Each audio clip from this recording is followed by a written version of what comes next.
Halo,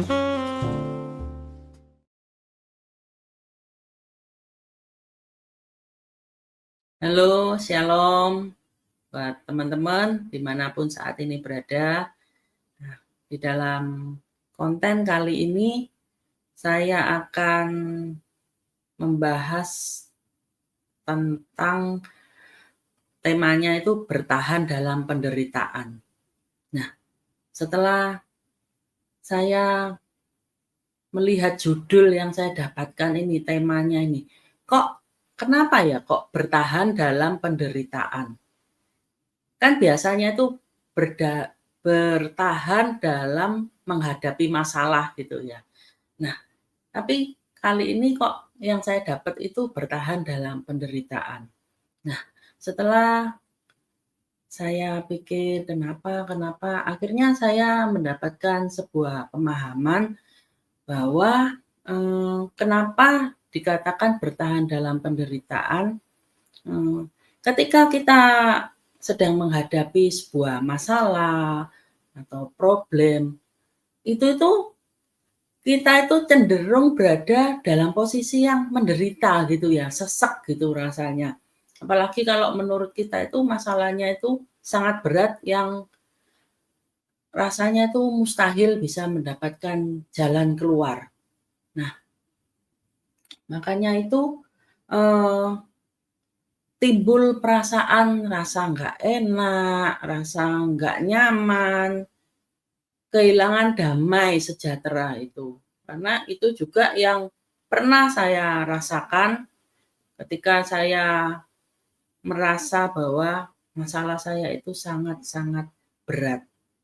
Nah, sehingga dikatakan kalau melihat tema ini bahwa kita itu harus dapat bertahan ketika kita sedang berada di dalam masa kesesakan itu.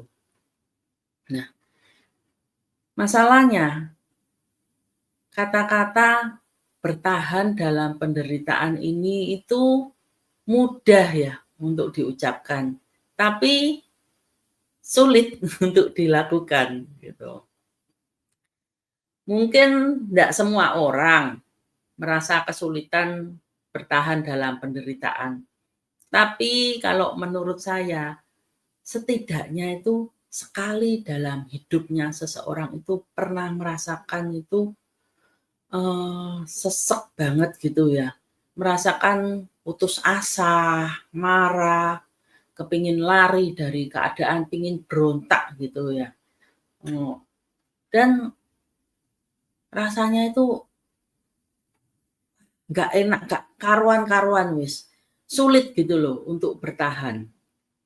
Nah, banyak sekali cerita-cerita yang kita sudah dengar bahwa ada anak-anak Tuhan yang melakukan hal-hal yang buruk, yang tidak baik dalam menyelesaikan masalah mereka. Contoh ketika seseorang menghadapi masalah ekonomi, dia itu tidak belajar untuk bertahan, bagaimana dia itu bisa keluar dari masalah ekonomi yang ada dengan meminta tuntunan Tuhan, dengan bersabar. Tapi ada anak-anak Tuhan yang bahkan dia sudah melayani, dia itu menipu teman-temannya, menipu orang-orang yang baru dikenalnya, supaya dia dengan cepat bisa menyelesaikan masalah ekonominya tersebut. Saya punya sebuah pengalaman ya di masa yang lalu.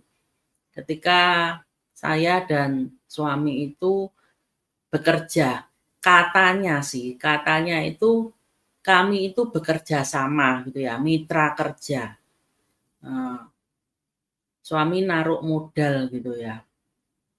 Waktu itu ya kalau buat kita itu banyak juga modalnya. Terus kami tapi sistemnya terima gajian setiap bulannya gitu. Nah, ketika itu suami saya itu orangnya polos gitu ya, mudah percaya. Karena suami saya tuh orangnya itu baik gitu loh, nggak neko-neko gitu loh. Jadi ya dia merasa bahwa orang lain pun juga sama gitu ya, seperti dia gitu. Jadi nggak ada trik, nggak ada tipu muslihat, jujur gitu. Cuma pada kenyataannya kita itu dibohongin. Jadi kita itu ditipu gitu ya. Padahal kalau saya melihat gitu ya, orang ini yang mitra kerjasama kami ini sebenarnya itu kalau dia mau kerja jujur, dia mau mencari uang secara jujur, itu tuh bisa loh, sangat bisa. Karena dia ketika ingin menjual barang, dia itu punya sumbernya. Waktu itu dia ngomong kerja kayu gitu ya, kayu, tempurung kelapa gitu. Dia itu punya orang-orang yang bisa menjual barang-barang tersebut dan dia juga punya pembelinya. Nah, suami saya ini sempat ngenalin gitu ya, ada 2 orang gitu ya, yang membutuhkan barang-barang yang seperti kayu, tempurung kelapa, atau apa waktu itu saya agak lupa yang satunya itu. Nah, itu ya udah dikenalin sama mitra kerja sama kami. Mereka udah memberikan uang muka gitu ya. Nah, tapi pada kenyataannya ketika suami saya nanya, "Gimana Om, ini ini barangnya apa sudah siap apa?" Itu bulet aja dan tidak ada kejelasannya. Dan akhirnya kami tahu bahwa dia itu menipu orang-orang yang dikenalkan oleh suami saya. Nah, suami saya ini yang kan nggak enak gitu ya, yang ketiban mulutnya. Dipikirkan suami saya yang nipu gitu loh.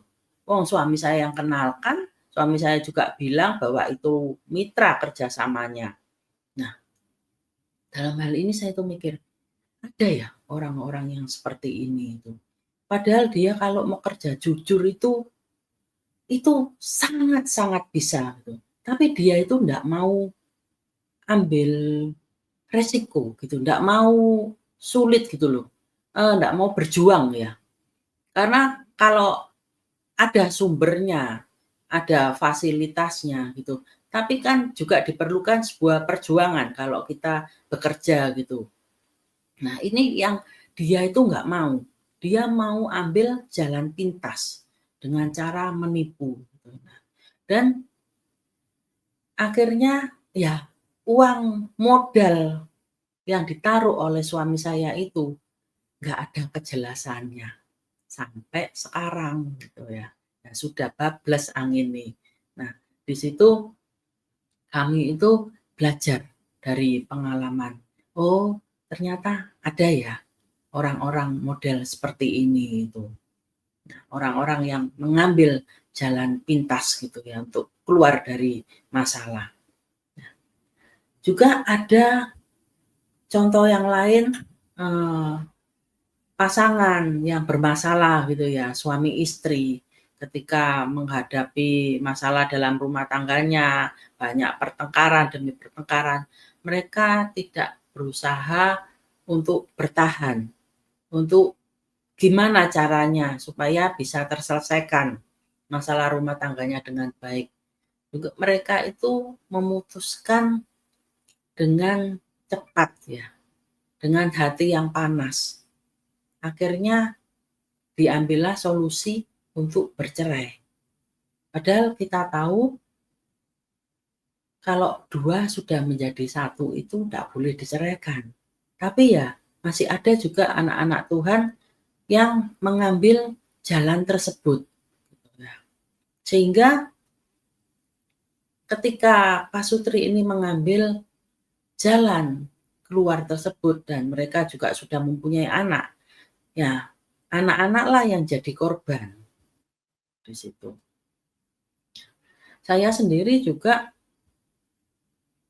salah satu korban gitu ya dari, eee, orang tua yang dengan cepat ya nggak mau repot dalam mengambil eee,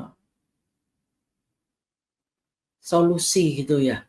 Ya, mereka khususnya mami saya sih waktu itu, merasa bahwa ada masalah dalam rumah tangganya, ya solusinya paling enak ya berpisah gitu ya dengan suami, bercerai. Akhirnya diambillah keputusan itu dan saya itu akibat perceraian orang tua saya, di masa-masa yang dulu itu banyak luka. Jadi saya itu menjadi pribadi yang sangat mudah, eee, tersinggung, marah. Saat ini pun kadang-kadang juga ya masih ada itu ya, tapi di masa yang lalu tuh sangat parah gitu ya karakter saya, tertutupnya, saya tuh sangat pendiam gitu ya. Ngomong tuh ndak bisa, jangankan mau sharing, ketemu orang yang baru pun, itu memulai obrolan itu pun saya ndak punya bahannya. Jadi kayak tertutup gitu ya, apa pikirannya itu, ndak ngerti mau ngomong apa. Padahal kan kalau kita baru kenalan sama orang, paling enggak ya bisa pertanyaan-pertanyaan basic gitu yang ditanyakan, "Siapa ya namanya? Tinggalnya di mana? Terus, eee, usaha apa ya?" Atau kalau kita sedang sekolah, "Kamu sekolah di mana?" Terus kalau dia jawab ya, "Oh aku sekolah di sini," gitu. Kan banyak ya sebenarnya, tapi saya itu nggak bisa sama sekali. Akhirnya ya dalam tahapan demi tahapan Tuhan pulihkan dan pulihkan lebih lagi gitu. Tetapi ya itu tadi, kembali lagi kepada orang-orang yang tidak mau bertahan gitu ya, di dalam masa-masa yang sulit gitu. Tapi bagaimanapun juga, apapun juga yang masalah yang kita hadapi, itu kita itu nggak boleh menyerah ketika posisi kita itu sedang terjepit ya. Nah, saya mau bacakan di dalam 1 Korintus 16 ayat yang ke-13. Berjaga-jagalah, berdirilah dengan teguh dalam iman, bersikaplah sebagai laki-laki dan tetap kuat. Nah, firman Tuhan ini juga mengingatkan kita untuk waspada gitu ya, dan berdiri teguh di dalam memelihara iman kita. Nah, jadi kita itu harus bertahan apapun yang terjadi.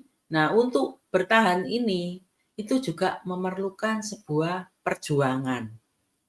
Masalahnya banyak orang itu yang nggak ngerti gitu, apa sih yang bisa dilakukan supaya kita itu bisa kuat gitu ya, bisa bertahan di dalam menghadapi problem sampai kita keluar sebagai pemenang.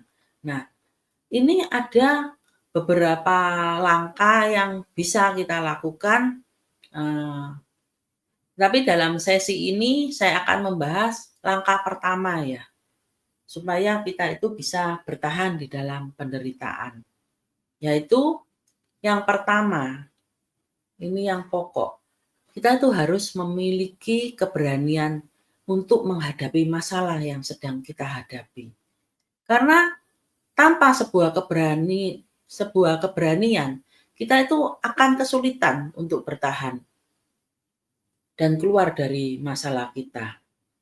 Nah, di dalam 1 Korintus 16 ayat 13 tadi ada kata-kata ya, bersikaplah sebagai laki-laki. Nah, di sini laki-laki itu dipakai sebagai simbol seseorang yang mempunyai kemampuan, punya keberanian, dapat dikasih tanggung jawab yang besar dalam menangani suatu tugas. Jadi punya kemampuan lebih gitu ya dibanding perempuan gitu.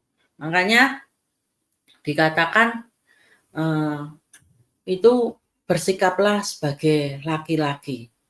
Nah, di dalam 1 Korintus 11 ayat 8 itu juga dikatakan loh. Saya akan bacakan, sebab Laki-laki tidak berasal dari perempuan, tetapi perempuan berasal dari laki-laki. Nah, itu sebabnya kenapa kok laki-laki ini dipakai sebagai sebuah simbol untuk kita supaya bersikap gitu sebagai seorang laki-laki. Bukan berarti kita yang wanita, yang perempuan itu harus berubah gitu ya, operasi gitu ya, jadi laki-laki gitu, operasi ganti gender gitu ya.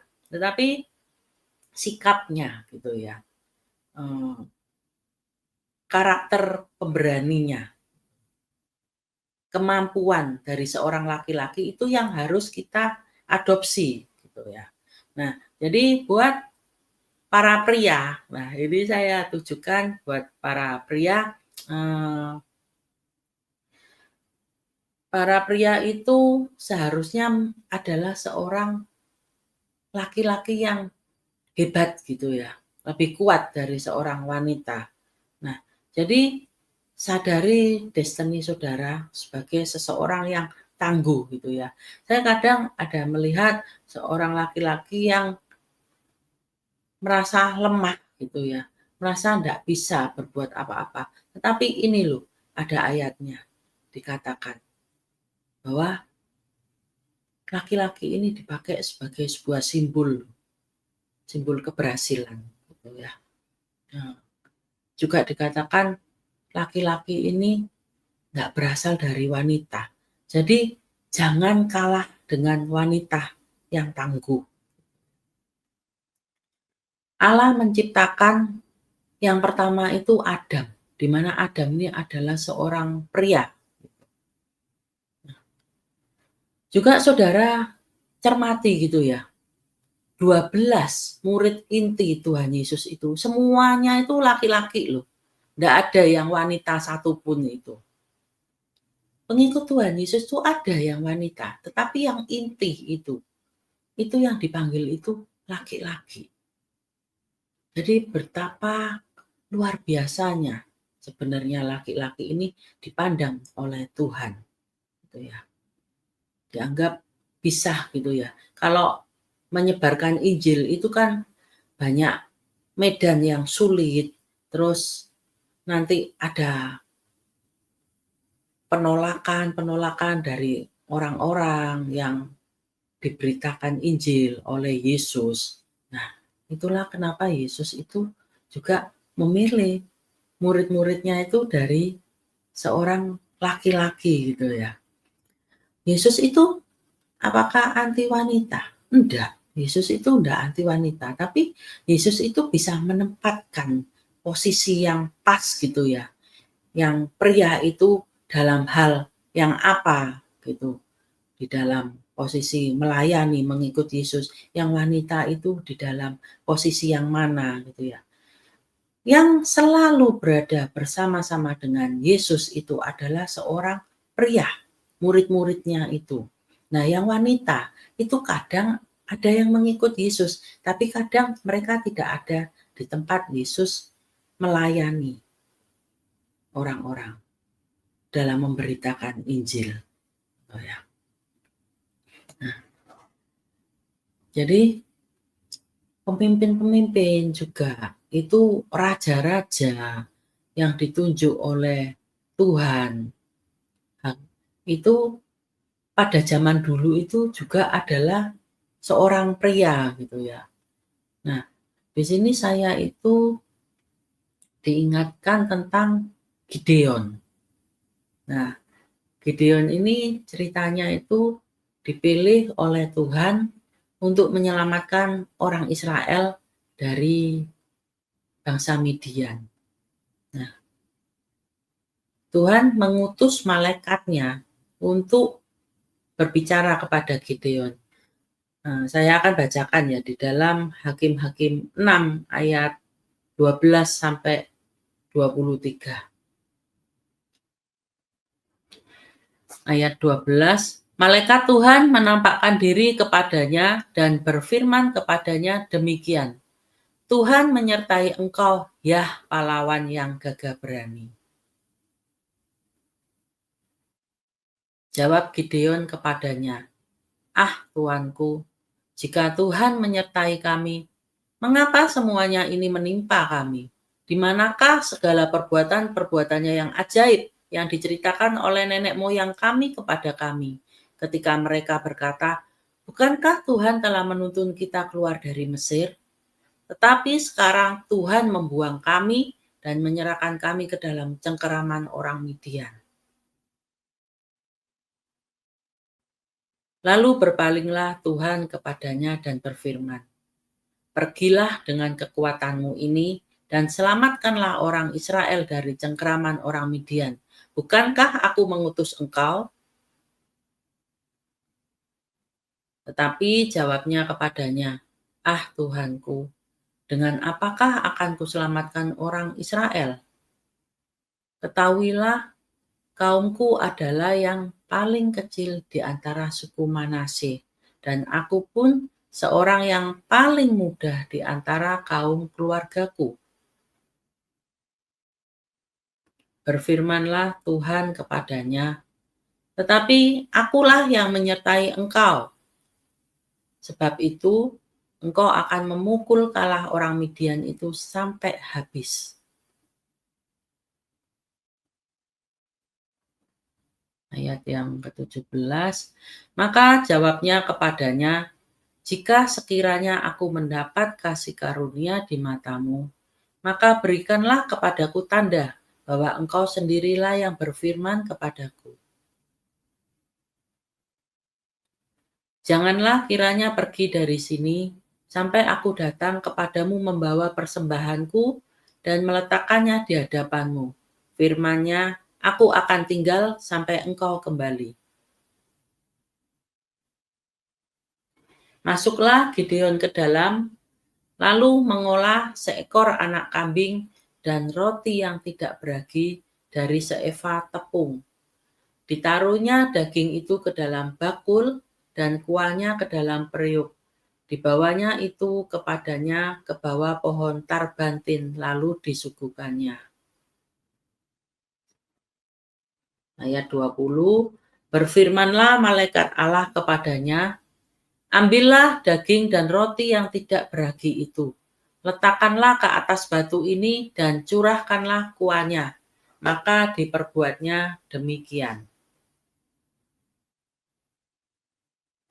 Dan malaikat Tuhan mengulurkan tongkat yang ada di tangannya.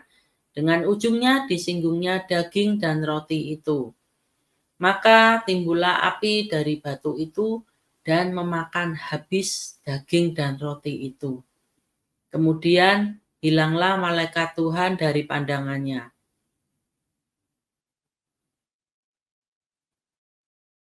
Maka tahulah Gideon bahwa itulah malaikat Tuhan. Lalu katanya, celakalah aku Tuhanku Allah, sebab memang telah kulihat malaikat Tuhan dengan berhadapan muka.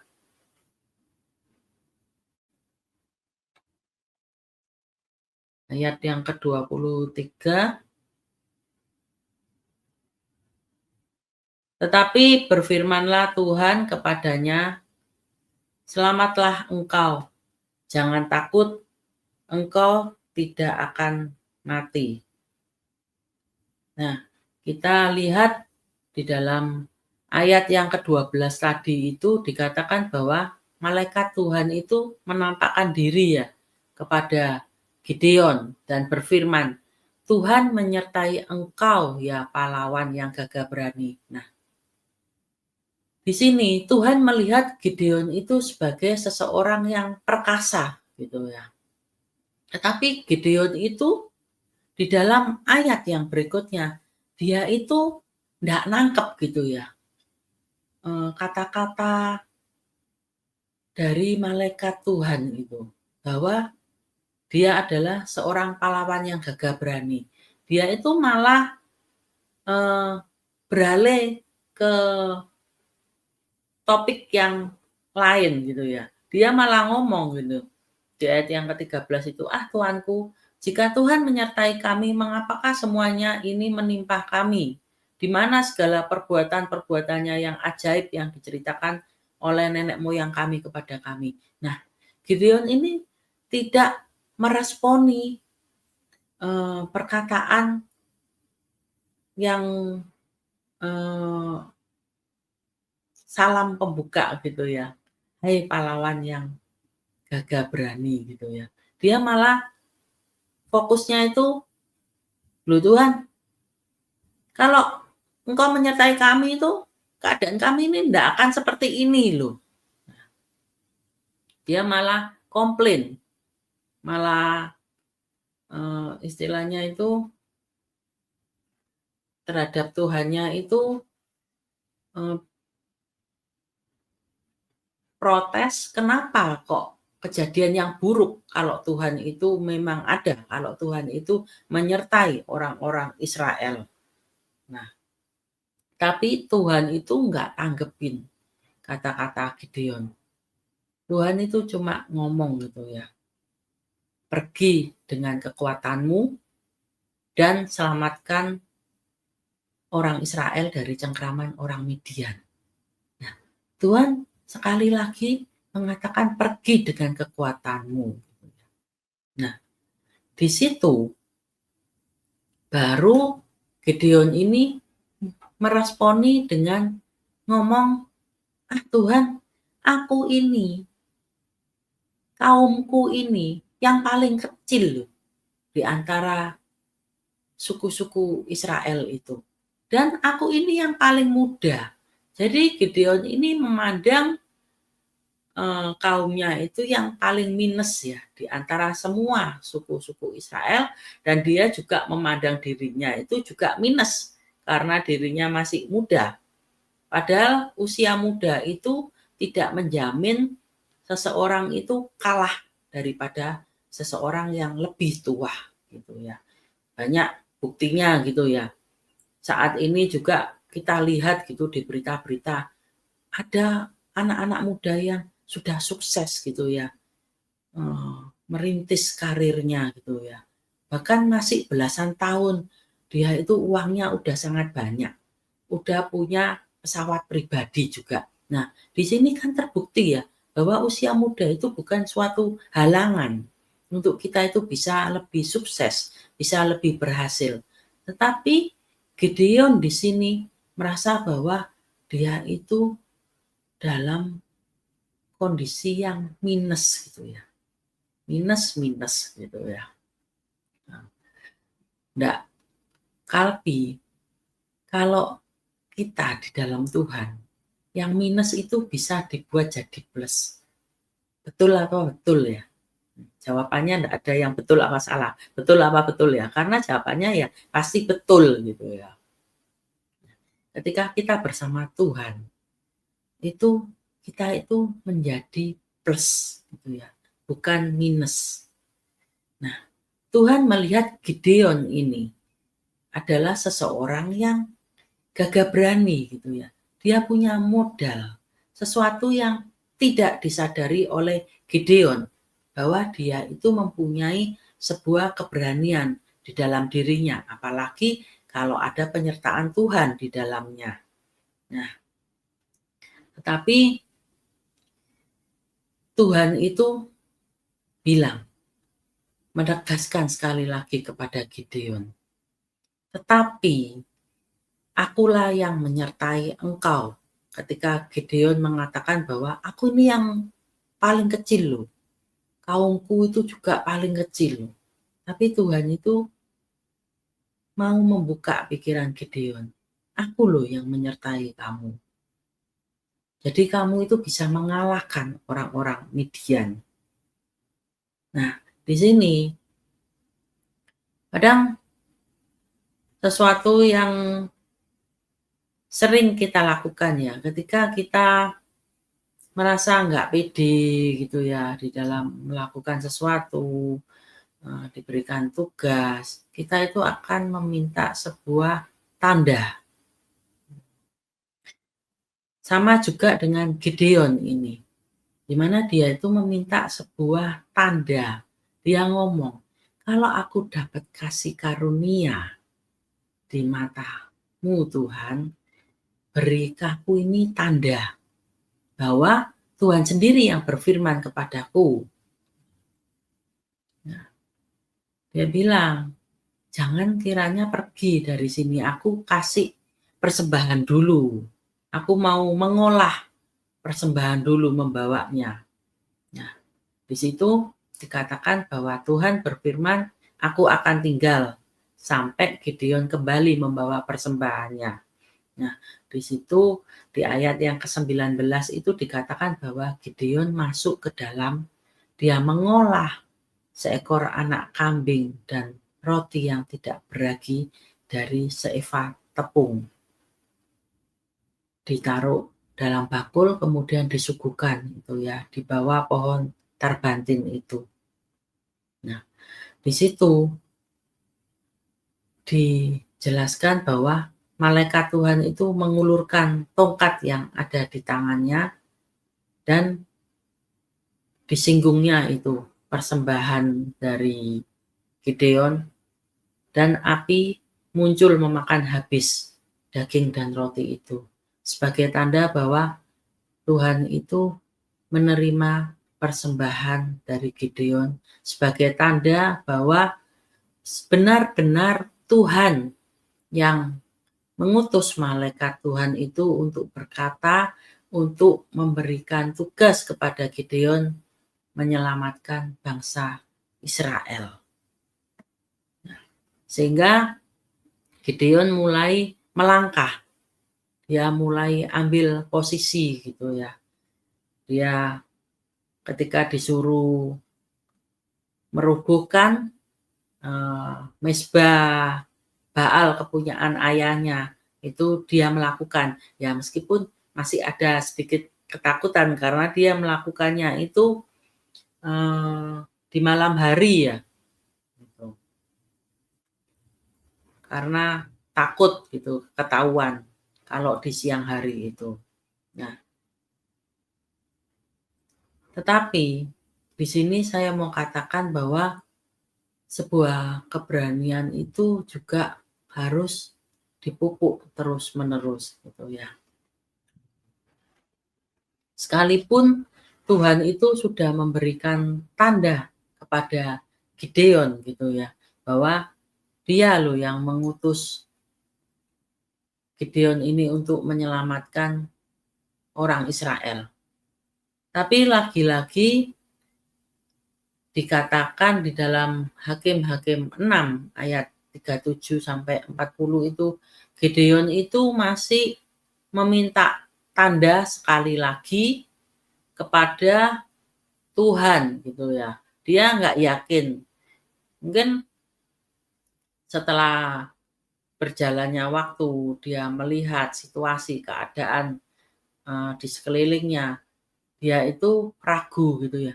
Bener nggak ya? Mampu nggak ya aku ini menyelesaikan tugas dari Tuhan itu?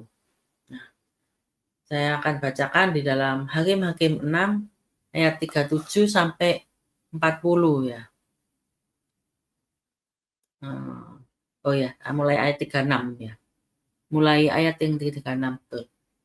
Kemudian berkatalah Gideon kepada Allah, "Jika engkau mau menyelamatkan orang Israel dengan perantaraanku, seperti yang kau firmankan itu,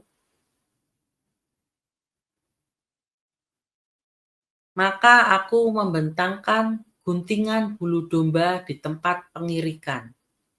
Apabila hanya di atas guntingan bulu itu ada embun, tetapi seluruh tanah di situ tinggal kering, maka taulah aku bahwa engkau mau menyelamatkan orang Israel dengan perantaraanku seperti yang kau firmankan." Ayat 38, dan demikianlah terjadi sebab keesokan harinya pagi-pagi ia bangun. Dipulasnya guntingan bulu itu dan diperasnya air embun dari guntingan bulu itu secawan penuh air. Lalu berkatalah Gideon kepada Allah, "Janganlah kiranya murka-Mu bangkit terhadap aku, apabila aku berkata lagi, sekali ini saja, biarkanlah aku satu kali lagi saja mengambil percobaan dengan guntingan bulu itu. Sekiranya yang kering hanya guntingan bulu itu dan di atas seluruh tanah itu ada embun. Dan demikianlah diperbuat Allah pada malam itu, sebab hanya guntingan bulu itu yang kering, dan di atas seluruh tanah itu ada embun. Nah, Gideon meskipun awal sudah meminta tanda kepada Tuhan, bahwa benar nggak sih Tuhan yang ngutus aku, itu dia masih minta tanda lagi. 2 kali lagi malahan. Udah minta peneguhan, dijawab, minta peneguhan sekali lagi. Nah, bukankah itu yang juga kadang-kadang itu kita lakukan ya terhadap Tuhan? Ketika kita menghadapi sebuah problem, sebuah masalah, kita itu pasti bergumul ya. Awal-awal pasti bergumul. Dengan kuat, "Tuhan, gimana Tuhan? Ini masalahku, tolongono aku Tuhan. Aku ndak ngerti lagi mesti gimana.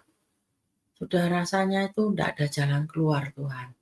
Dan ketika kita berseru-seru terhadap Tuhan, Tuhan itu sudah jawab kita. Mungkin Tuhan jawab, "Masalahmu akan selesai."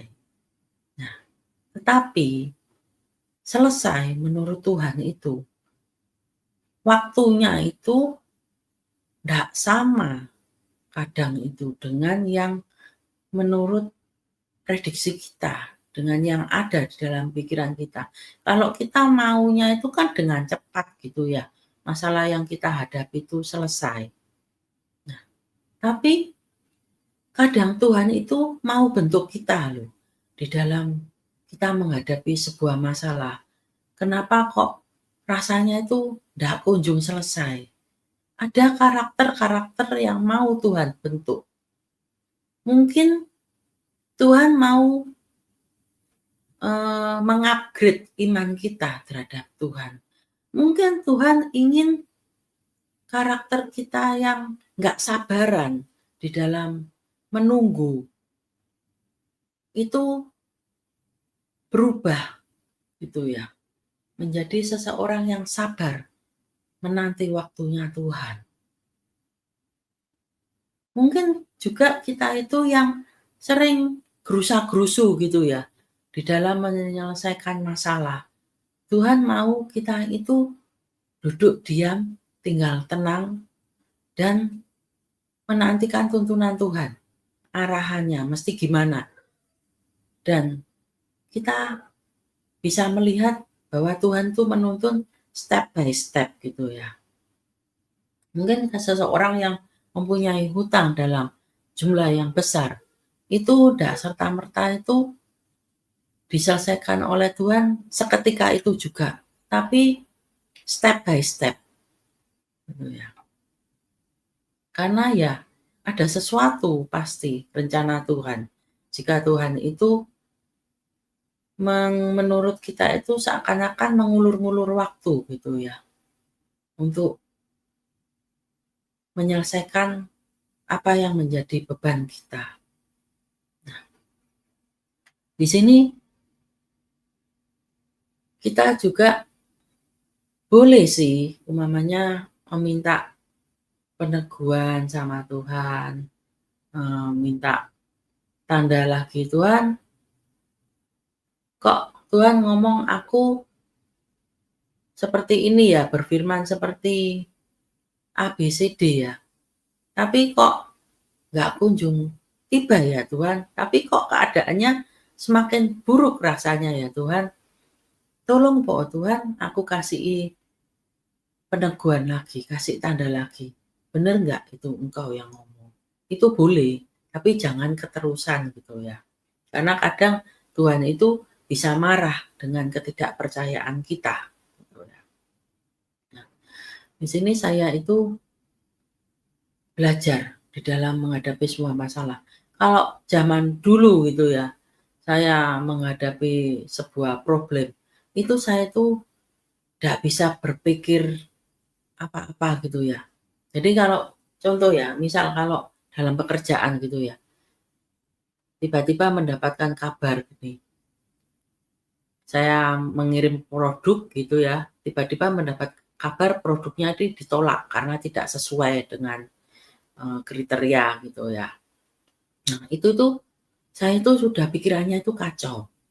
Padahal ketika itu saya di dalam posisi, di dalam tempat kerja saya kan tetap harus mengerjakan tugas-tugas saya yang lain gitu ya, tapi saya nggak bisa konsentrasi loh. Cuma karena saya itu, menghadapi masalah demi masalah yang terjadi di dalam hidup saya yang diizinkan oleh Tuhan ya, masalah yang lebih berat, masalah yang menurut saya lebih berat lagi. Akhirnya itu dari waktu ke waktu, saya itu mulai ada perubahan yang positif, mulai tahan uji gitu ya, nggak cepat nggak cepat-cepat menyerah gitu ya, ketika menghadapi sebuah masalah, mempunyai keberanian gitu di dalam menghadapi masalah yang saya hadapi. Karena saya itu orangnya tipe yang suka lari dari masalah. Saya menganggap bahwa masalah itu seakan-akan tuh nggak ada gitu ya, mau saya pinggirkan. Padahal mau kita lari dari masalah pun, masalah itu tetap ada kok. Jadi mungkin kita lihat gitu ya, teman kita mungkin, atau di dalam sosmed ada orang-orang yang suka dugem gitu ya, minum-minuman, mabuk-mabukan. Itu mereka itu kenapa sih seperti itu? Nah, karena mereka ini mempunyai masalah dalam hidup mereka dan mereka itu nggak ngerti gimana caranya menyelesaikan, gimana caranya keluar, sehingga mengambil jalan pintas dengan lari dari masalah mereka, yaitu dengan dugem, senang-senang gitu ya, dengan menurut mereka dengan teman-teman, sehingga lupa masalah mereka dengan minum-minuman, mabuk. Nah, tapi setelah mereka sadar, mereka selesai dari kehidupan dugem, dari mabuk-mabuknya itu, masalahnya itu kan tetap sama toh, tetap ada kan, bahkan lebih parah kan kalau mengambil jalan yang tidak baik dalam menyelesaikan itu. Jadi yang mau saya katakan bahwa kita itu harus memiliki sebuah keberanian di dalam menghadapi masalah kita. Nah, kita tahu bahwa ketika kita mau menghadapi masalah kita, kan ada itu ya kata-kata, yang saya dengar itu,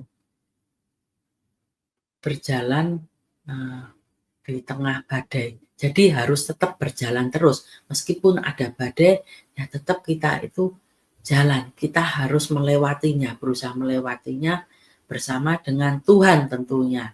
Nah, kita tahu bahwa kita sebagai anak-anak Tuhan, kita itu mempunyai kuasa, kita diberi kuasa oleh Tuhan, kita diberi kekuatan oleh Tuhan untuk bisa melewati sebuah masalah.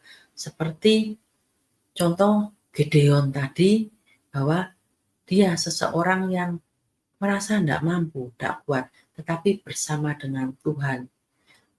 Dan dia akhirnya dari seseorang yang minder, yang penakut, dia menjadi sosok yang gagah berani. Dia mengalahkan orang-orang Midian, dia menyelamatkan orang Israel dari penderitaan gitu ya. Jadi yang mau saya katakan harus kuat, tetap bertahan apapun yang terjadi. Percayalah bahwa masalah seberat apapun, jika kita tetap bersandar sama Tuhan, masalah itu cepat atau lambat pasti akan selesai dengan baik. Kita akan keluar sebagai pemenang. Jangan mengambil jalan pintas yang akhirnya malah mengakibatkan kehancuran di dalam hidup kita. Saya akan sudahi di dalam sesi kali ini. Jadi ingat ya, pesan Tuhan kali ini bahwa saudara dan juga saya harus memiliki keberanian di dalam menghadapi masalah apapun yang sedang kita hadapi saat ini maupun di masa-masa yang akan datang. Terima kasih, Tuhan Yesus memberkati.